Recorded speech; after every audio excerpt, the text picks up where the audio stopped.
Welcome back, everybody. Welcome back to Phil's Recap and Review. Today, this is going to be Star Trek Deep Space Nine, the relationship between Quark and Odo.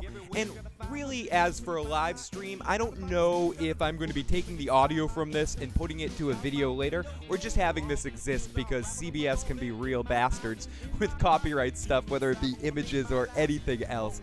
So this might just be a quick discussion about Quark and Odo. I am joined by the motherfucking chat. I see them in the side of my corner butthole eye.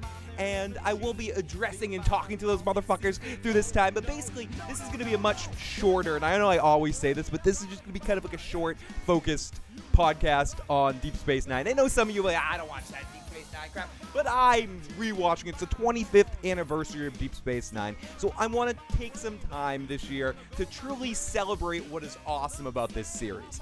There's so many great things, whether it be the character interactions or the overarching storyline or the way it focuses sometimes a little bit more on alien cultures rather than just focuses primarily on Starfleet. We just get more of a wider perspective of the Star Trek universe. And so many individual arcs or individual character motivations is really what makes the show awesome.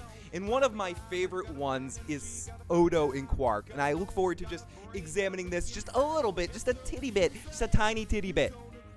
But this is your first time joining us, welcome to the fun. I do record these live, but if you're watching this later, I'd love to hear what you think about Star Trek Deep Space Nine, Odo and Quark's relationship, and what are some of your favorite dynamic duos on Star Trek. You know, Kirk and Spock, Odo and Jadzia, so many different people. I know, that's such a weird transition. I'm like, yes, Quark and Odo, Kirk and Spock, Kira and Jadzia, but still, you get the point. It's time to stop just saying Deep Space Nine is one of my favorite shows and start getting out here and fucking podcasting about it and talking about it. I have a god fucking damn Deep Space Nine room divider. It's about fucking time. Let me look. Oh, we got it. We got you guys in the live motherfucking chat right now. Mike says, finally, you're going to be talking about a good Star Trek show. And that's part of it. I was talking for the last little while about Star Trek Discovery and about the Orville this year, and just re-examining my love for Star Trek. And I wanted to do Deep Space Nine stuff, and it being the 25th anniversary, I'm really excited to. Pretty soon, I'll also be joined by a guest, a good friend of mine from college, who is in the midst of a Star Trek rewatch herself, but she's in Next Generation era. So maybe I can coordinate with her to do a Next Generation podcast. But after she's done with that, she's going to rewatch Deep Space Nine, and I'm going to bring her in. She loves Deep Space Nine so much, she named 2 of her kids after characters on Deep Space Nine. But I can't wait to get her in here to talk about this. But today, I am going to be examining this relationship. It's kind of a specific element in a much bigger discussion of why Deep Space Nine is not only the best Star Trek series, but for me, in discussion for the greatest show of all time. The greatest of all time! The relationship between Odo and Quark. Now, Deep Space Nine not only had excellent, compelling, arcing story that's so commonplace in today's entertainment landscape, it's something we take for granted. Even on the shittiest shows nowadays, they have these long, arcing storylines and these world-building things. It's not... Every show was doing it. Deep Space Nine was revolutionary at the time that it was trying to do that because it didn't do an episode of the week thing. It had some episodes that got all wrapped up with a neat bow, but for the most part, it would, besides the special effects issues that have been way modernized, the show itself and the way it was laid out would be much more familiar, I think, on television today than it was at the time it came out. At the time it came out, it wasn't necessarily received too well. Definitely not as well as Next Generation, and I would also argue that at the time, Voyager had more fanfare going on when it hit its heights rather than Deep Space Nine did. It was the ugly stepchild in the corner of the Star Trek franchise. But something interesting has happened over time, and because unlike... And I love Next Generation, and I do like some episode arcs of Voyager, but Star Trek Deep Space Nine, it ages the best. The interactions, the character stuff feels, again, more like you're watching modern television than you're watching a 90s show. I love Quantum Leap, but when I went back and watched Quantum Leap so many years later, some elements of the story, the way that everything in the universe needs to be set up in every episode, and the way that everything is generally tied up in 1 or 2 episode arcs, is very synonymous of dramas of the late 80s into most of the 90s as well, until shows like The Sopranos came along and did it to a more popularity level, or more popular level, or shows like Oz or something, or the HBO thing came in, and then eventually came in with the with the Breaking Bad thing and the AMC thing, and then bam, we're into this universe today. But I would say shows like Star Trek Deep Space Nine, Saint Elsewhere, even though I'm not a huge fan of it, shows like that helped institute this. And I think what separated it and what made Deep Space Nine more compelling to me long-term are these character interactions. And nothing on the show made me feel more special than the moments that we got with Quark and Odo. Now, individual characters I may love even more. Someone like Garak is probably my favorite character on Deep Space Nine. But because he, in his parallels that he had with people, his relationship with Odo, his relationship with Bashir, and his relationship with Gul Dukat, or whatever, were all really intense, awesome relationships. But for me, the foundation relationship, and yes, Dax and Sisko had a really important bond, especially at the beginning of the show. And then I think everything that was wrong about the relationship between Deanna and Beverly is right with Jadzia and Kira. That actually seems like a friendship. Same with O'Brien and Bashir. I think O'Brien and Bashir's friendship and the way that friendship develops is even more important or more believable than you get on anything on Deep Space, on Next Generation, for a believable friendship. When it comes down to it, I think Deep Space Nine did an excellent job of depicting friendships. And I just talked about 2 that were very both-sided and very warm. There was like warm fuzzies. You know, you saw Kira on the floor of Jadzia's room in the bathroom all night talking to Odo. It made you feel good, and you were like, oh, these 2 are friends, and they hug and they kiss and they walk out. They actually feel like they have a relationship. They talk to each other, blah blah blah. Same with O'Brien and Bashir. They really feel like friends. You can see that friendship building and going. Quark and Odo are something else. The relationship that they have is the dynamic, is the glue to me that holds Deep Space Nine together. There's so many elements that do, in so many different pairs that I could talk about, or the duos on Deep Space Nine, that hold that ship together. But for me, the foundation pillars of that show are Odo and Quark. They have been on that station longer than anybody, or anybody else that we see there, through the Cardassian occupation into this situation, and you feel like they've been having this battle forever. This relationship is as old as theater or film itself. You see it in so many different movies, and from even like the movie Heat with Robert De Niro and Al Pacino's character. That battle between 2 very different but similar forces that have love and respect for each other but want to destroy the fuck out of each other.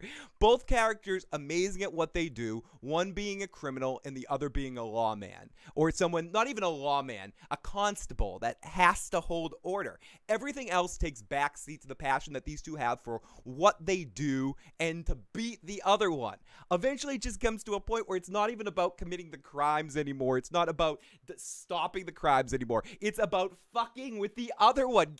Archie Bunker and Meathead, another example of it. Sam and Diane, I know that's a romantic relationship, but it's still, The Odd Couple is the ultimate foundation of it.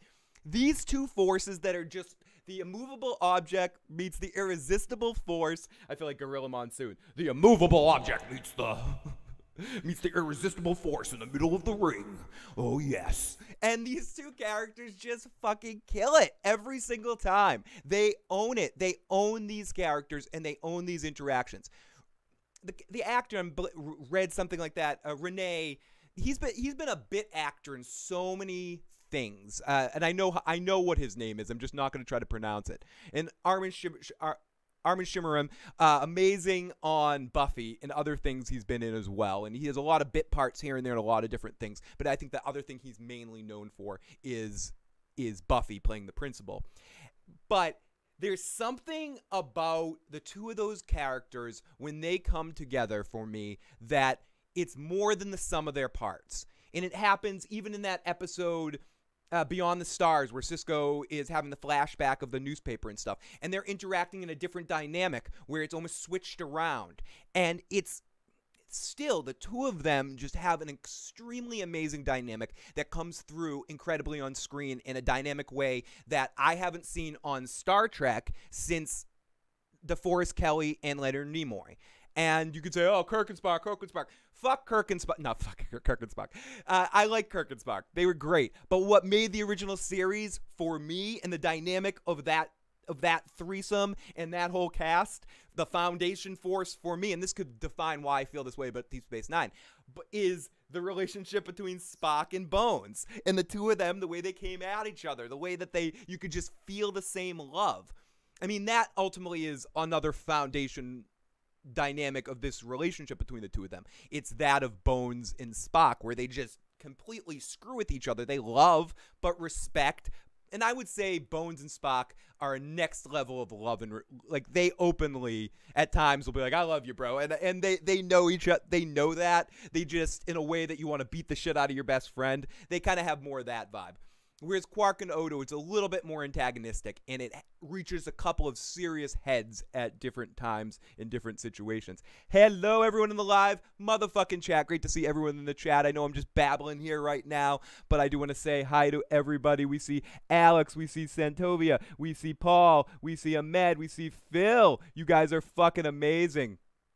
They've been going at it for centuries, and they will when they're Exactly, Phil. Like, these two are going to be beating the shit out of each other all the way through till they cannot breathe. Like, there's nothing. And we're going to get to this in a second because we'll talk about the two of them. Because some people that listen to my silly BS may not know what the hell I'm talking about. But Quark, he's a Ferengi.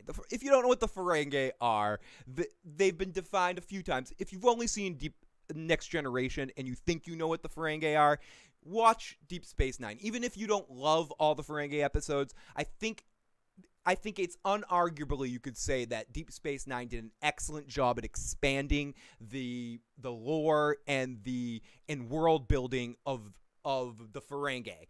The Cardassians as well, the Klingons too, creating the whole Dominion. But I think they completely turned around the Ferengi to the point where I'm not annoyed by Ferengi episodes, especially the Magnificent Ferengi and a couple of other ones that are really good. Some Quark and Rom episodes, I really like their arcs.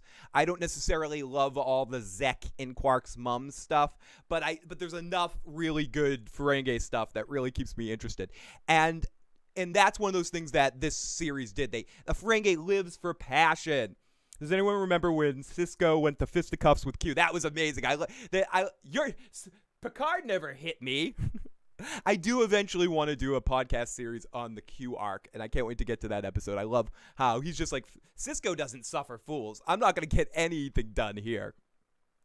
Renwood, great to see you. Hey, Phil, the Mofo chap, I just dropped in to tell you why I haven't seen you in a while. Just died on December 8th and have not feel like talking to anyone. Lots of love to Renwood. So sorry for your loss. Huge hug to you. I'm giving you a motherfucking hug. Not that you want to get this too close to me, but lots of love, Ren, to you and to your family and friends. Lots of love. The bloody talkers in there. I'm doing all right for the most part of every day now. I want to fucking reach through this motherfucker and give you a huge hug, and it's not gonna make anything better, but at least it will show you some affection and care while you're going through this fucking shit. And believe me, it's fucked. So thank you so much for popping on in here, and hopefully I can make you goofily smile at least once or twice in the next 3 seconds. That doesn't help. That's just annoying. but lots of love, Ren.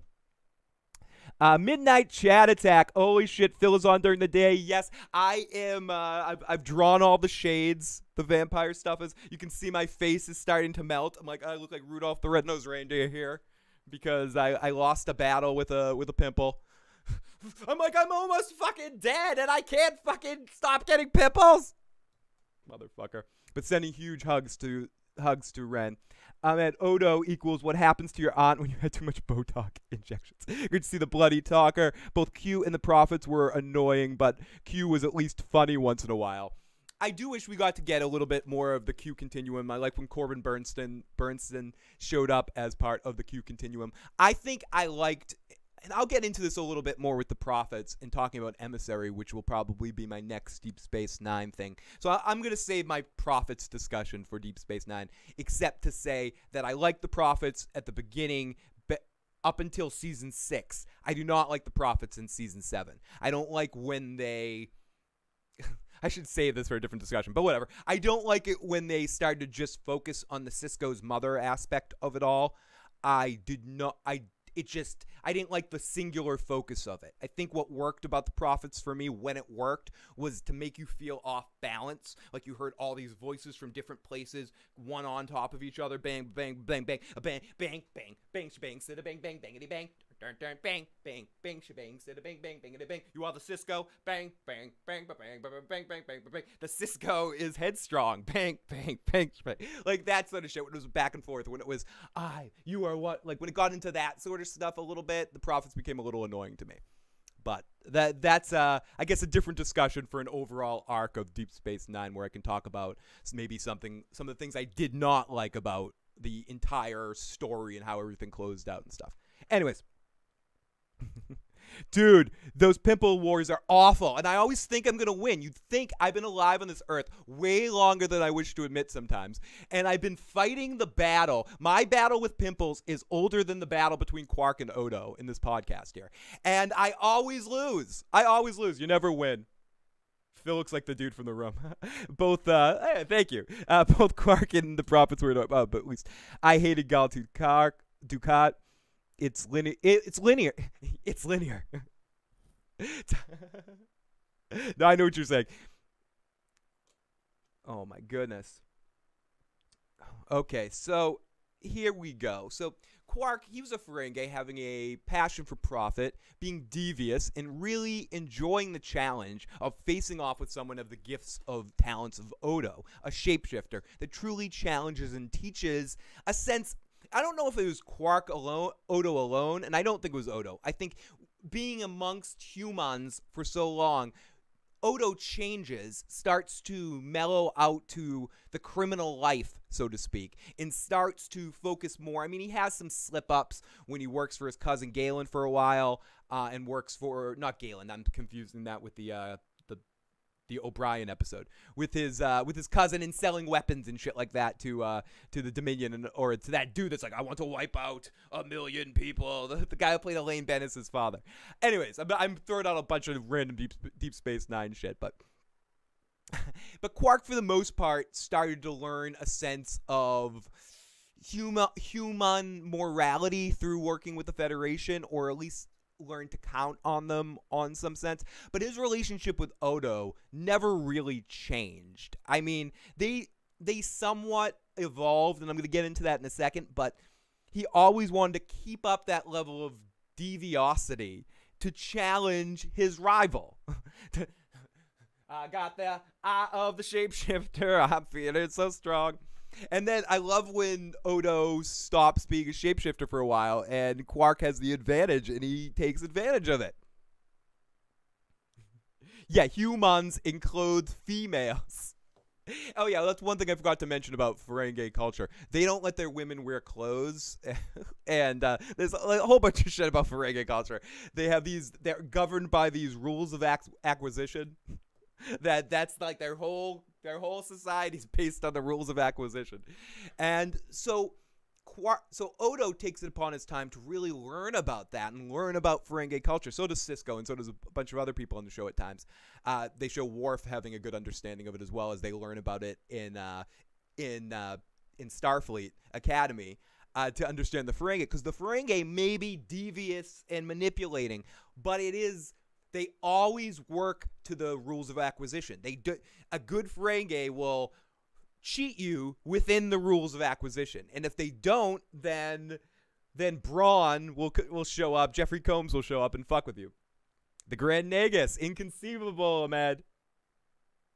Yeah, those terrible females trying to wear clothes. What is that sound?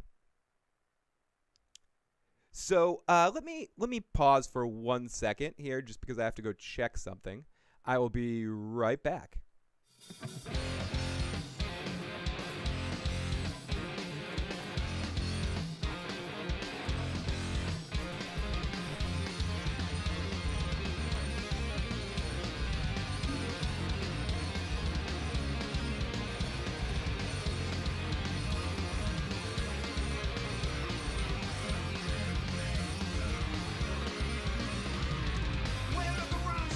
Okay, I'm back. Sorry about that. I started to hear things going on in my house. I'm like, is anyone here? Am I getting robbed? Oh, fuck. Holy shit! Like, I'm sorry. Again, I just wanna. I don't want to stop. But I just want to give Ren one more verbal hug. That's fucking lots of love to you, Ren, and I'm so fucking sorry for your loss. Anyways, so Quark, and then Odo on the other hand, a shapeshifter, a founder. Deep inside his foundation, he craves order. He's reserved, and he's a world he doesn't understand, trying to find where he fits into this place of solids that he has this built-in distrust for. When someone's in a new place or feeling lost from who they are, they're in a prison of sorts, and they try to find victory and control in the uncontrollable. This is something that gets explored a lot through Odo. And in any place they can find, keeping the station safe is unlawful or whatever, under whatever rule is going on, whether it be Cardassian rule or whether it be Federation rule, being lawful, essentially, is Odo's happy place until he connects with the founder there, until he what they call it again. I'm blanking what they call it. Link with me, Odo. Link with me. And Quark is like the main stick of that mud. Everyone else can kind of fall into order, or it's clear enough that they're a piece of shit so they can fuck with them. But then Quark rolls around and he's doing it just to fucking stick a thumb in your gelatinous goo that you go into at night. Like, he's going around punching chairs and shit, like thinking everything is Odo. And in some ways Odo respects and loves his rival for keeping him busy, give him something to always watch, something that Odo can count on. And in fact, several times throughout the series, or at least one time in particular I can think about, where Quark is trying, and no matter what he does, Odo is stopping everything he tries to do. And then Quark goes this whole crazy plan to distract Odo and Kira on their 1-year anniversary and stuff. And then Odo's about to stop him, and then he goes, you know what, I'm going to give him this one. You know, he tries really hard. So Odo at times definitely shows that he respects and has a love and admiration on some level for this little guy that's keeping him busy, that keeps him alive, keeps him interested, keeps him in that happy place. Now, the relationship steadily builds as each character changes on their individual character arc. Odo discovering that he's not alone in the universe and meeting his people and realizing that then his people are at war with his friends and dealing with that whole fucking shit, and then killing one of his own and becoming a solid, all of that. Dealing with that whole story arc, and then the story arc with Kira and everything like that. And then Quark dealing with losing his money, losing his Ferengi business license, dealing with his mother and that whole situation, dealing with Rom and Nog and that whole situation, dealing with the Grand Nagus, dealing with Brunt and the amazing Jeffrey Combs. Like, going through everything that Quark goes through, they all have that, their whole big individual arc. But the Odo and Quark arc culminate in an episode called The Ascent. And holy fucking shit, The Ascent. K-Rich says, The Walking Dead starts this Sunday. I have zero anticipation. I'll catch it anyways because of bad habit. Yes, I am doing the recap and review afterwards. Joe and I will be live next Sunday after The Walking Dead, if anyone's watching this live. So that is on Sunday, was it 2/25 or something? So yes. Joe and I will be trying again. We'll talk about that on Sunday, but Joe and I have made a deal about how much longer we're going to do it and how much we're going to, at what point we're going to just relegate it to a weekly, to a regular discussion. So the relationship between the two of these characters culminates in the episode The Ascent. Now, I won't spoil the episode, but the climax of it, both learn a great deal about the other and are forced, and it leads up to the point where they both just scream at each other, "I fucking hate you," and they beat the living crap out of each other and wrestle each other while they fall down a mountain. Basically, they get stranded on a planet alone in the radio. They're stuck there together, and they have to work together to climb up the top of a mountain to be able to send signal out to the Federation to be able to come rescue them. And it's an episode generally directed on just the two of them fucking with each other. And it's just, it could be, like I said, Deep Space Nine has, oh shit, fuck, oh my god, I can't talk about it anymore. Deep Space Nine's too good. Deep Space Nine has an overarching storyline, but it also culminated in these single-off episodes that really closed off arcs or brought arcs to a different level. And this was this episode, The Ascent.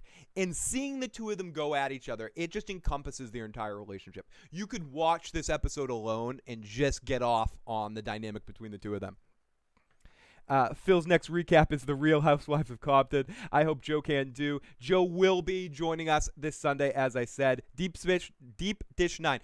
You can get the Deep Dish 9 at Flying Saucer Pizza, located in Salem, Massachusetts. I don't think they have that, but they should. They should have the... How do they not have that at Flying Saucer stuff?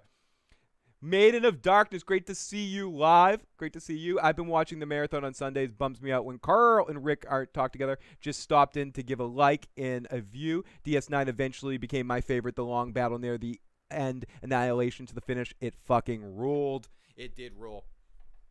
So...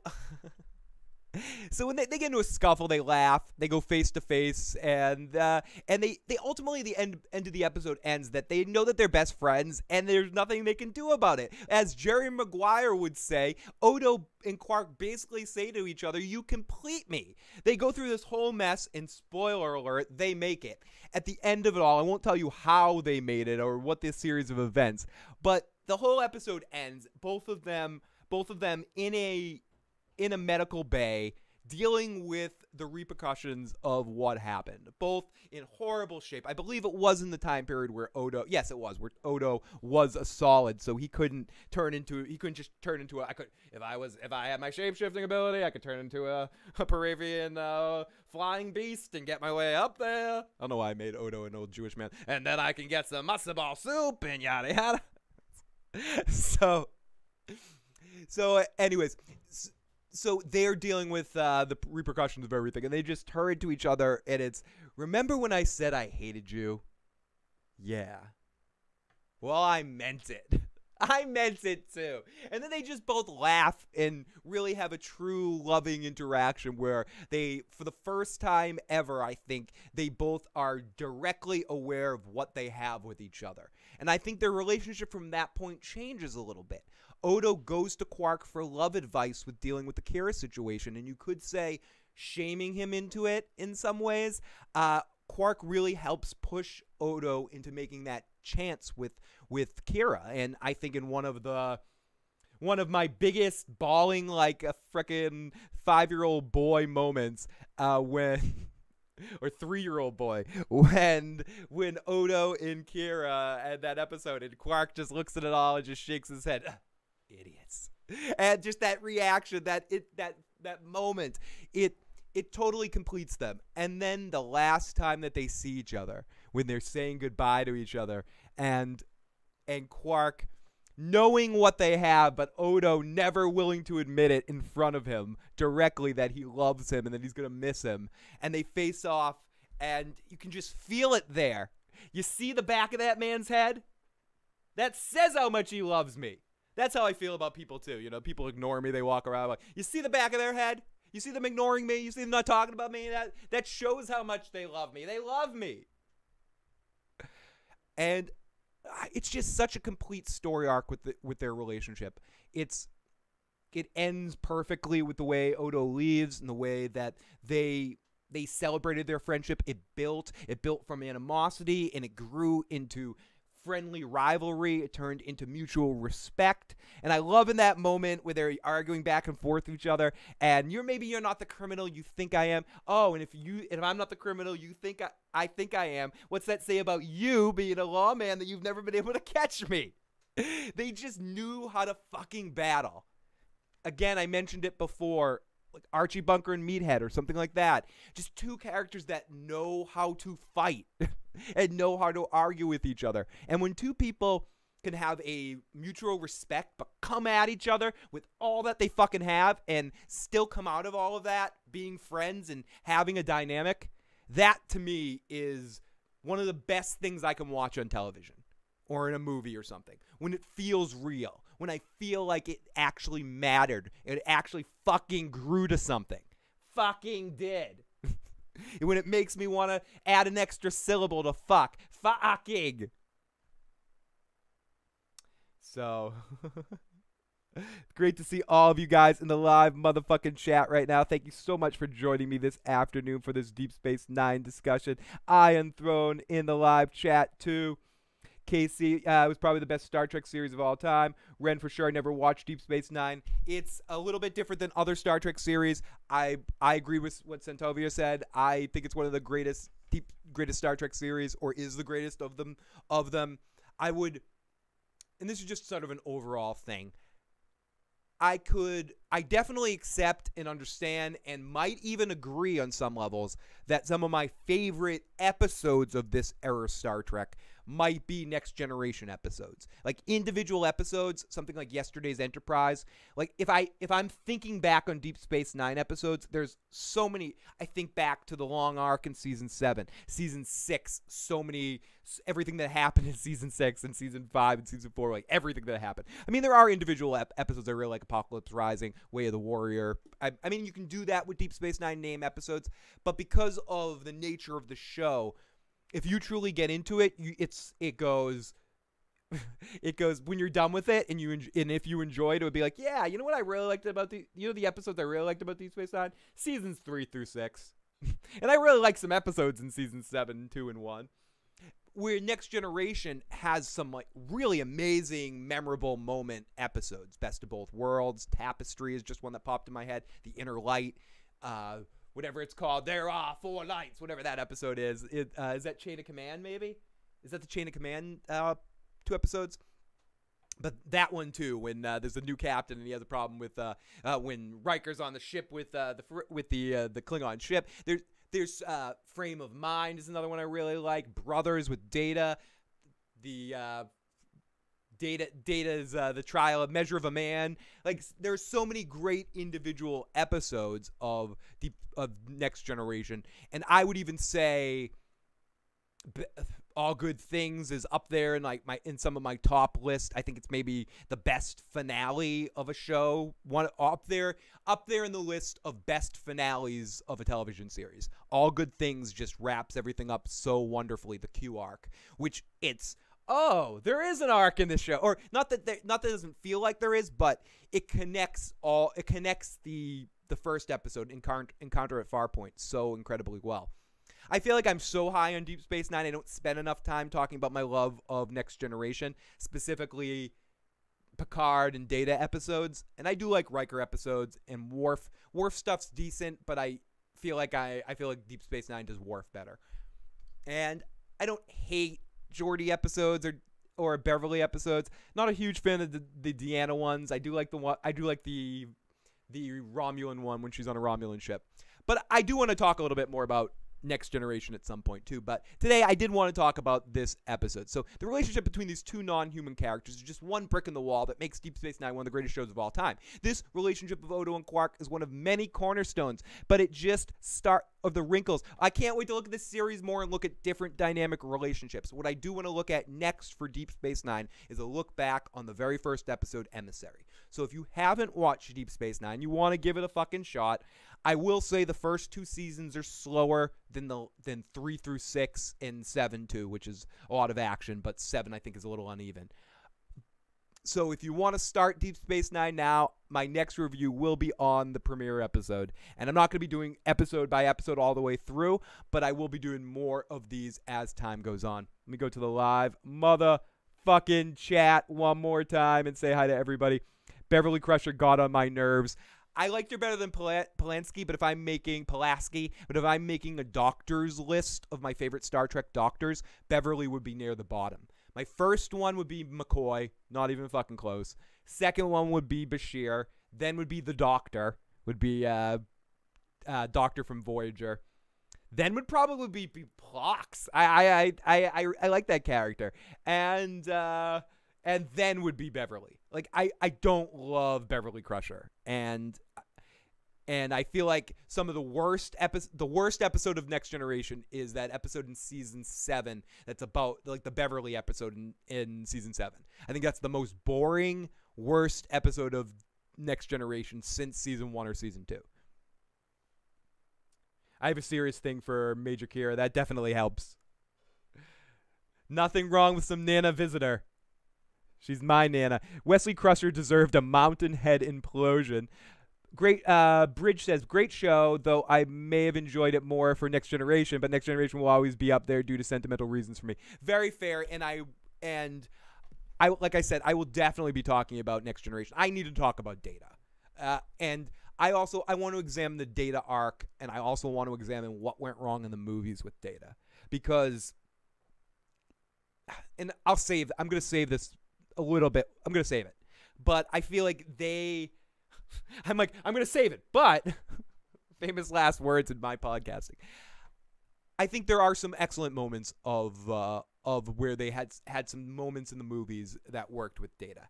But I feel like in those first couple of movies, they really abandoned the arc that they had spent so much meticulous time building from the first episode with him. It was one of the best long-term arcs on that show, next to maybe Picard's Borg thing that you got after season 4. But Data's quest for humanity or understanding humanity better or emotions, the Pinocchio thing, I want to be a real boy, it really was excellently done through all 7 seasons of Next Generation, and they almost hit the reset button in Generations, and it didn't quite catch up till Nemesis. And I know Nemesis is not everyone's favorite, but Data comes off the most as evolved Data in that movie at times, where I think in Insurrection he comes off kind of cheesy a little bit and a little superhero like. Or just an Insurrection. Maybe it's just Insurrection sucks. And I do like Data to a certain extent in First Contact as well. Maybe it's more Generations that gets to me sometimes. What they do to his character in Generations. So I mean, I guess it's fair to think that maybe his character profile in Generations was such a disappointment for me. It affected my feeling of his character in those further 2 movies where his arcs were not as bad and he did seem a little bit more like the Data we had known. Mike says, my favorite Doctor is Dr. Doom, Doctor Who, Dr. Disrespect, and Dr. Feelgood. I like that. Off topic, but I gotta watch Wonder Woman, and it's no surprise. Oh, I finally got to watch Wonder Woman, and I'm no surprise how good it was. It is on HBO Go right now if anyone wants to watch that. Maiden says, I'm definitely checking the series out. Grew up watching Star Trek. It's a little different. Like, there's not as much exploring and stuff. Everything is done on the space station. But if you are warm to that era of Star Trek and you understand it's going to be very familiar and very warm to you, you do have to go through a lot of world building in those first 2 seasons. But trust me, halfway through season 3, once you see the main actor have a beard on his face and go bald, you know shit's about to go good. Once they let the Cisco shave his head and grow a beard, shit got crazy. So and once Worf shows up specifically, and you see that fucking friendly Klingon mosey his way onto the promenade, you know shit's about to go crazy. Santovia, you got it. Data lore. The next Deep Space Nine review I'll be doing is Emissary. The next Star Trek thing I'm going to be doing is examining to a certain extent the relationship between Data, Dr. Soong, and lore. I'm going to be looking at the Star Trek Next Generation episode Brothers. That's the fuck what I'm going to do, and basic Brothers and the overall lore arc. There you go, motherfucker. Thank you, Santovia Major. Great fucking suggestion. The next Star Trek thing I'm going to be doing is Data, the whole Data lore arc, or a look back at that. Data lore breakdown, something like that. Whatever. I'll figure out the name of it later, but great fucking suggestion. I'm just about wrapping things up, too, so have a great night, Casey. Thank you so much for popping on in. And Alex says, when I watched the DVD extras for Deep Space Nine, I realized that the interviews that the theater actors casting was on purpose. They were going to do they were going for Shakespeare on purpose. Still not my thing. Very fair. Once Cisco started to look like Hawk, shit got real. Exactly, Santovia.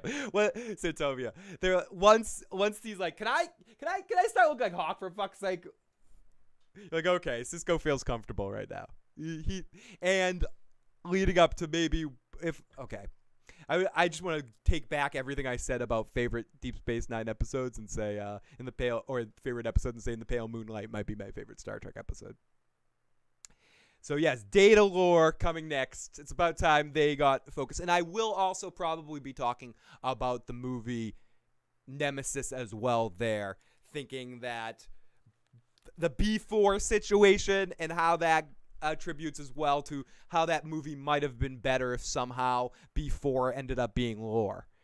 But whatever. It's tales of how how Nemesis could have been a good movie with Tom Hardy in it and fucking a lot of visually good action, and it was just a better script or edited better or a little bit of fucking adjustments. I think Nemesis could have been a decent movie and a good way to send off the series, and they would have got that sequel and truly been able to close off that Next Generation arc properly, which I still, while he's still alive and while he's still working, Patrick Stewart deserves one more Star Trek movie. I'm saying it.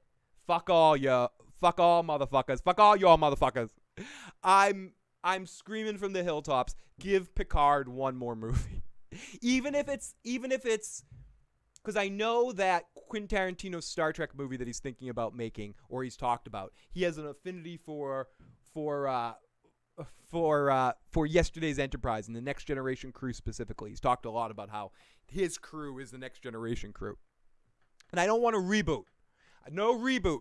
A continuation. No, I'm not asking for a reboot. And I'm not saying Tarantino has to do it too, but I'd love to see a movie called Picard that's just like the final mission of Jean-Luc Picard. Some true goodbye to this cast.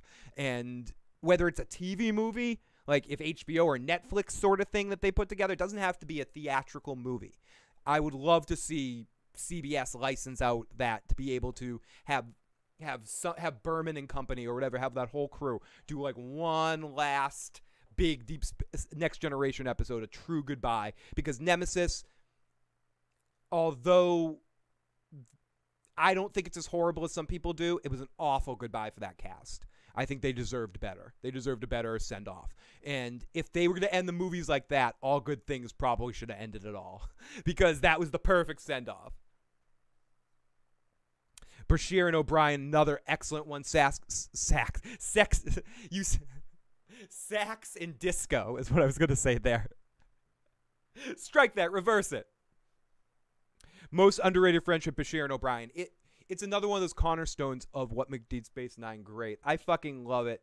I love being able to talk about Star Trek here. This is a lot of fun, and I'd like to thank all of you guys for joining me this afternoon. If you haven't already, please hit the like button. Please hit the subscribe button. Let me know in the comment section what other Star Trek discussions you'd like me to babble on, and some will be a little bit more focused. Some will be a little bit more wide open discussions about, what may lists and where I can talk about more general series. I like the thought of the next one being about data and lore. That sounds like a very fun thing to explore. Well, that rhymed. And I'm a poet. And I didn't even know it. So expect that one very soon, maybe even sometime this week. I don't know. As I mentioned in my last podcast, I am dealing with a friend and family member that passed. So I'm sort of wrapping up. He's moving his whole house out to he's having to sell his dad's house and then pack up everything in there. So I've been helping him a lot this week and the rest of this week. So I still be a little MIA for the rest of this week, but back definitely, if I'm not back before, on Sunday night with Joe Dirty Locks to talk about the premiere episode of Walking Dead Season 8 Part 2. No, Season 7 Part 2. And we'll hope it gets better. The SS, let's hope it gets better ship. And Joe and I will be talking about that and also talking about our future plans for The Walking Dead. But like I said, the next Star Trek video will be Data Lore. So hopefully you guys will enjoy that. And again, thank you so much for all of you guys tuning in this afternoon. And thank you for Stephanie for kicking me in the ass and saying, get the fuck out here today and do some fucking podcasting, asshole. I'll talk to you guys soon. Later.